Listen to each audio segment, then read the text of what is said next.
Schönen guten Tag, liebe Freunde. Danke für das Einschalten. Danke, dass ihr wieder dabei seid. In diesem neuen Video auf meinem YouTube-Kanal möchte ich euch gerne einladen, mit mir einen Spaziergang auf der Uferpromenade in Irkutsk zu machen. Es gibt schon einige Videos auf meinem YouTube-Kanal von der Uferstraße in Irkutsk, aber gemacht habe ich sie vor langer Zeit. Es ist schon lange her.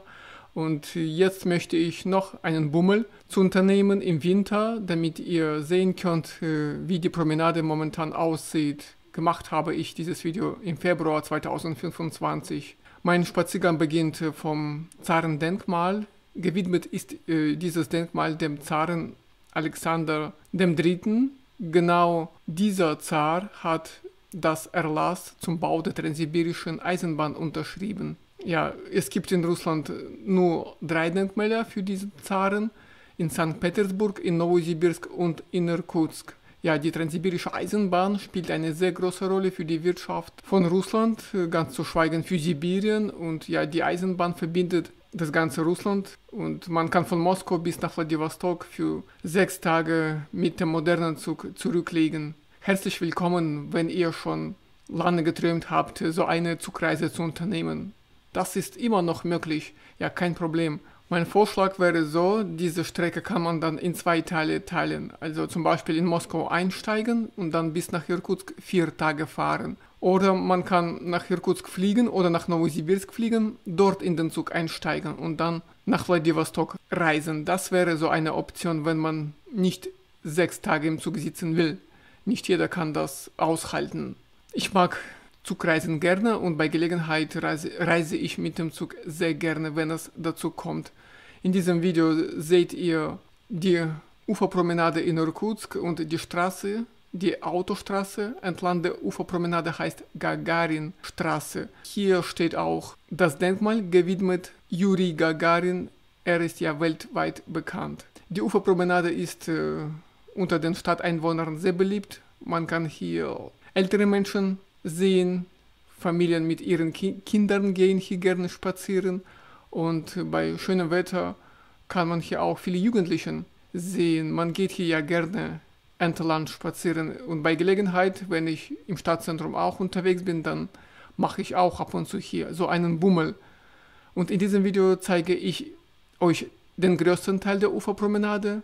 Nur ein kleines Stück ist zurückgeblieben, aber ansonsten könnt ihr in diesem Video die volle Vorstellung von der Uferpromenade von Irkutsk bekommen. Wir haben schon in Irkutsk angenehmes Wetter, nur in der Nacht ist es leider noch ziemlich kalt, bis -25 sogar manchmal, aber tagsüber, wenn die Sonne scheint, wird es allmählich warm. Man spürt schon, der Frühling steht schon vor der Tür und ja, ich bin gespannt und warte mit Ungeduld auf den Frühling. Dann haben wir längere Tage. Die Tage werden immer länger, die Sonne scheint länger und die Nächte werden kürzer. Dann kann man länger draußen bleiben, man kann Videos und Bilder draußen machen. Die Sonne sorgt immer für gute Laune, das wiederhole ich immer wieder in meinen Videos, weil das die Wahrheit ist.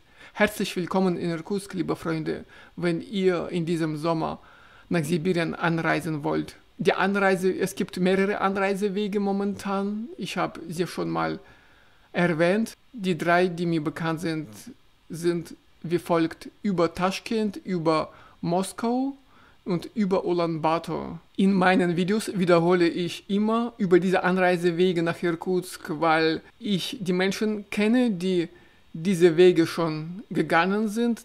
Das heißt, die Information ist aktuell und ihr könnt auch diesen Weg gehen, sozusagen, ja. Von Frankfurt nach Ulaanbaatar kann man fliegen. Die mongolische Fluggesellschaft MIAD fliegt diese Strecke. Das ist wahrscheinlich eine der wenigen Fluggesellschaften, die über Russland fliegen darf. Ansonsten ist der russische Himmel für westliche Fluggesellschaften gesperrt. Und dann geht es noch über Kaliningrad, dann muss man nach Moskau fliegen, in Moskau umsteigen und weiter nach Irkutsk 6 Stunden fliegen. Oder man kann in den Zug einsteigen, 4 Tage im Zug sitzen. Und die dritte Variante über Taschkent. Die usbekische Fluggesellschaft fliegt direkt von Taschkent nach Irkutsk. Momentan erleben wir in Irkutsk die winterliche Touristenzeit. Ich sehe auf den Straßen viele Touristen, meistens sind das Russen aus anderen Regionen des Landes. Es gibt auch einige asiatische Touristen, sie kann ich sofort erkennen. Meistens sind das Chinesen und ich finde das gut, dass die Hotels jetzt mit den Touristen etwas verdienen können. Die Auswahl an den Unterkünften in Irkutsk ist sehr groß. Jeder kann für sich, für die Geldtasche etwas finden. Es gibt auch günstige Hostels und es gibt auch teure Hotels, wenn man genug Geld hat. Also herzlich willkommen. Wie bekannt finden bald in Deutschland die Bundestagswahlen statt. Und schreibt bitte mal in die Kommentare, welche Partei bei diesen Bundestagswahlen die Mehrheit bekommen kann.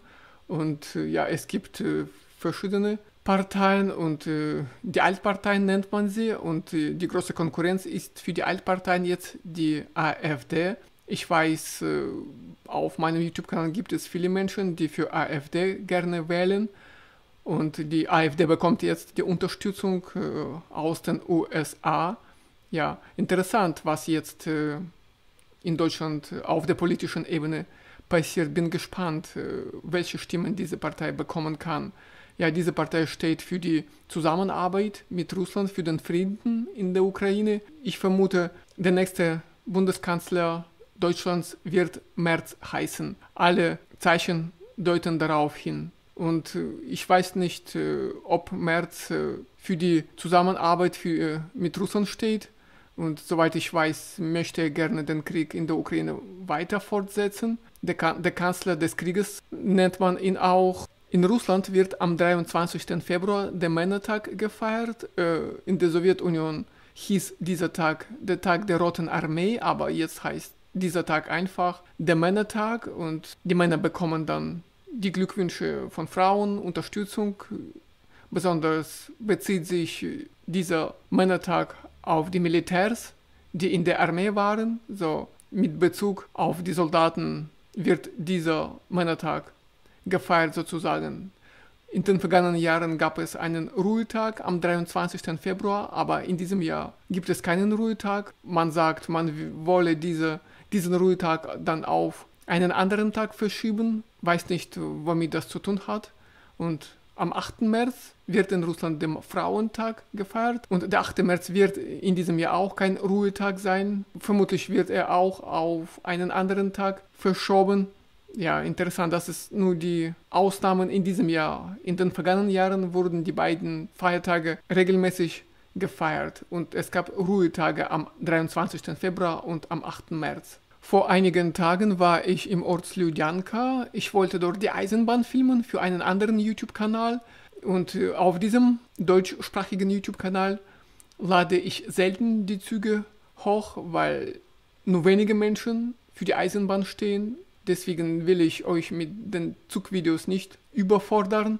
An dem Tag gab es viel Sonne auch, ja, und konnte dort einige Personenzüge filmen. Unter anderem auch den mongolischen von Ulaanbaatar nach Irkutsk.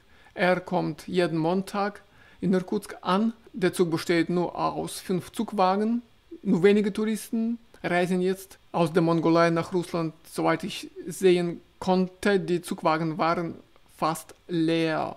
Einerseits ist das vorteilhaft, dann kann man alleine im ganzen Abteil fahren und niemand stört dabei. Man kann Tee trinken, Videos drehen, Bilder machen, also man kann die Reise genießen. Einmal habe ich sowas selbst erlebt, das war vor 2 Jahren. Damals konnte ich alleine im Abteil nach Ulaanbaatar reisen. Und es gibt noch den russischen Personenzug von Irkutsk nach Ulaanbaatar. Also jede Woche pendeln 2 Personenzüge von Irkutsk nach Ulaanbaatar und umgekehrt. Der russische und der mongolische, aber ich bevorzuge den mongolischen. Mit dem russischen kann ich in Russland jederzeit fahren, das interessiert mich nicht so sehr. Ich bin der Ansicht, der Ort Sludjanka ist vermutlich der beste Ort, um die Züge zu filmen. Für die Eisenbahnfans wäre das sehr interessant, diesen Ort zu besuchen. Und ja, aber der Ort ist so eigenartig. Man kann dort auch Immobilien kaufen, wenn man am Baikalsee leben will. Aber das Klima ist dort so eigenartig und das Eis ist dort mit Schnee bedeckt. Kein schönes Eis kann man dort erleben. Für das schöne Eis muss man auf die Insel Olschon reisen. Das habe ich schon einmal erwähnt und wiederhole das noch einmal. Die Verhandlungen über den Frieden in der Ukraine laufen auf Hochtouren. Die Amis wollen jetzt den Punkt setzen, damit der Krieg zu Ende ist. So ist mein Eindruck. Nur Europa will die Fortsetzung des Krieges. Das klingt merkwürdig. Die Europäer wollten eigentlich zuerst den Frieden, aber jetzt sieht es anders aus. Mal schauen, bin gespannt, ob Trump wirklich den Frieden erreichen kann. Russland ist auch am Frieden sehr interessiert und Russland leidet jetzt an vielen Sanktionen. Man möchte sie gerne weghaben.